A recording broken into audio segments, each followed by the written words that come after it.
Good morning बच्चों। अगला जो हमारा लेसन था अम्ल क्षारक और लवण, जो लेसन 2 था, उसमें हम लोग जो पढ़े थे अम्ल क्षारक के रासायनिक गुण, उसमें हम आगे पढ़ेंगे। अम्ल और क्षारक जब आपस में दोनों क्रिया करते हैं तो लवण और क्या बनाते हैं, पानी बनाते हैं। इस पूरी क्रिया को हम उदासीनीकरण क्रिया कहते हैं।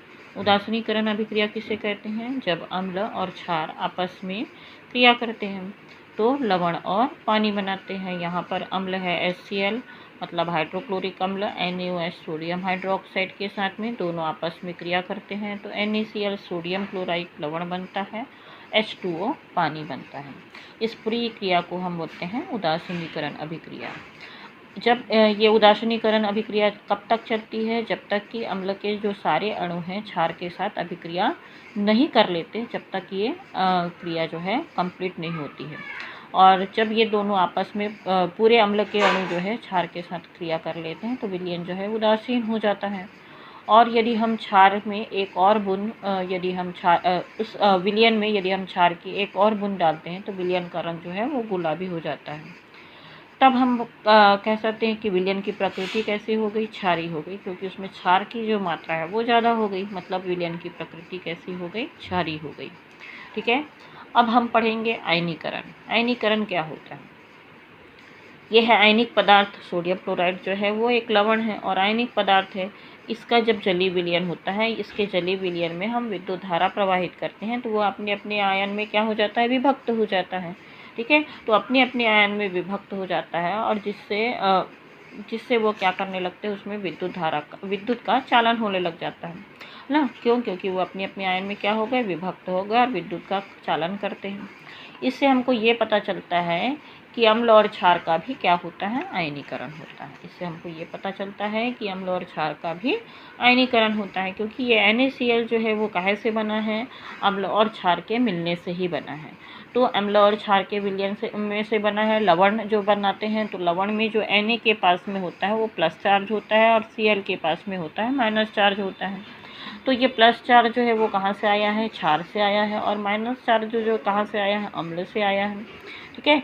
तो जब हम इसका आयनीकरण करते हैं, मतलब आयनिक पदार्थ जब का जलीय विलयन होता है और उसमें हम विद्युत धारा प्रवाहित करते हैं तो अपने अपने आयन में विभक्त हो जाता है। तो उसका जो प्लस आयन और माइनस आयन दोनों अपने अपने आयन में विभक्त होते हैं। ठीक है। इससे हमको ये पता चलता है कि अम्ल और क्षार में भी क्या होता है, आयनीकरण होता है। आयनीकरण में हम आगे पढ़ेंगे। स्वीडन के वैज्ञानिक आर्नियस ने 1884 में अपने अवलोकन के आधार पर कहा था, अम्ल और क्षारों के कुछ विशेष गुण बताए थे उसने, और इसके आधार पर उसने यह बताया कि अम्ल एक ऐसा अणु है जो जलीय विलयन में धनावेशित हाइड्रोजन आयन तथा एक ऋणावेशित आयन में वियोजित होता है। क्या बोली मैंने? अम्ल जो है एक ऐसा अणु है जो जलीय विलयन में अम्ल एक ऐसा अणु है जो जलीय विलयन में धन आवेशित हाइड्रोजन आयन तथा एक ऋण आवेशित आयन में क्या हो जाता है, वियोजित होता है। और क्षार क्या है?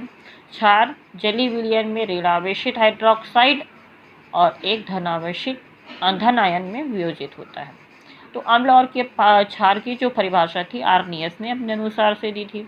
उसने बताया कि अम्ल वे है जो अपने जलीय विलयन में धनावेशित हाइड्रोजन आयन और एक ऋण आवेशित आयन में वियोजित होता है। क्षार जो है अपने जलीय विलयन में ऋणावेशित हाइड्रोक्साइड आयन और एक धनावेशित आयन में वियोजित होता है। इस अनुसार से उसने अम्ल और क्षार की परिभाषा बताई थी।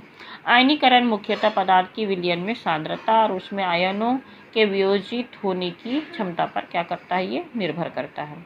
ठीक है। तो आयनीकरण की परिभाषा क्या हुई? आयनीकरण किसे कहते हैं?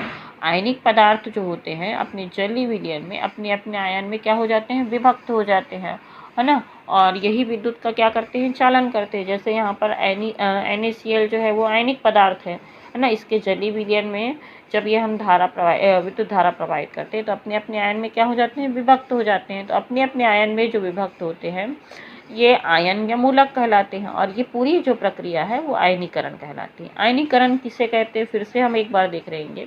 आयनिक पदार्थ का जब जलीय विलयन होता में वो अपने अपने आयन में क्या हो जाते हैं, विभक्त होते हैं, और अपने अपने आयन में जो विभक्त होते हैं उसको हम मूलक कहते हैं, आयन कहते हैं। और ये जो पूरी प्रक्रिया कहलाती है वो आयनीकरण कहलाती है। ठीक है, उसके बाद हम देखेंगे क्या सभी यौगिक जिनमें हाइड्रोजन है वे अम्ल होते हैं, है ना। तो तनु हाइड्रोक्लोरिक अम्ल जो है तनु हाइड्रोक्लोरिक जो अम्ल होता है, अणु के आयनन के पश्चात उसमें H+ आयन बनते हैं। जब हाइड्रोक्लोरिक अम्ल का आयनन होता है तो उसमें क्या बनता है, H+ आयन बनता है।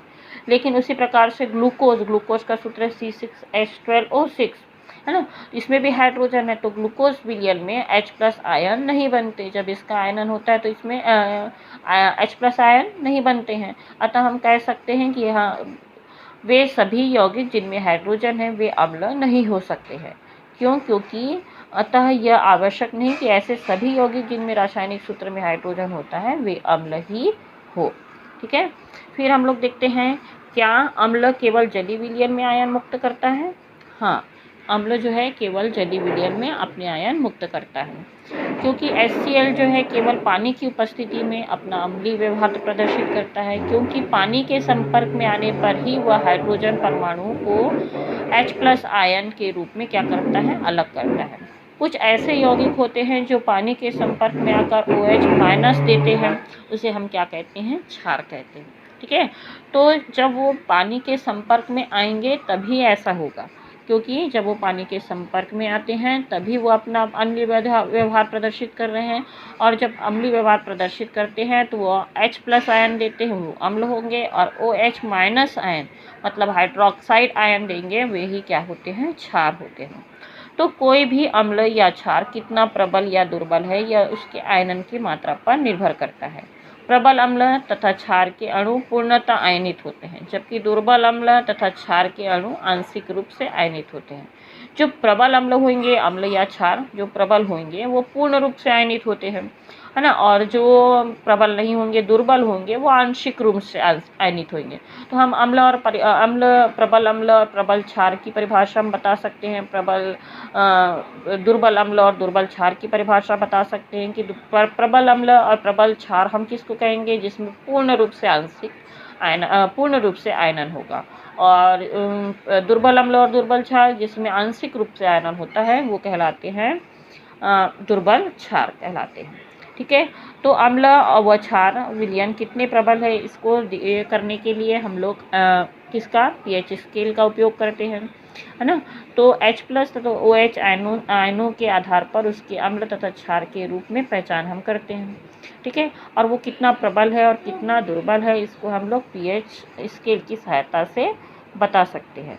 सोरेनसन नाम के एक वैज्ञानिक थे जो डेनमार्क के वैज्ञानिक थे। 1909 में एक पैमाना उन्होंने विकसित किया जिसे हम pH स्केल के नाम से जानते हैं। ठीक है, इस pH स्केल में 0 से लेकर 14 तक के pH मान होते हैं। ठीक है, कितने से कितने तक होते हैं, 0 से लेकर 14 तक के pH मान होते हैं।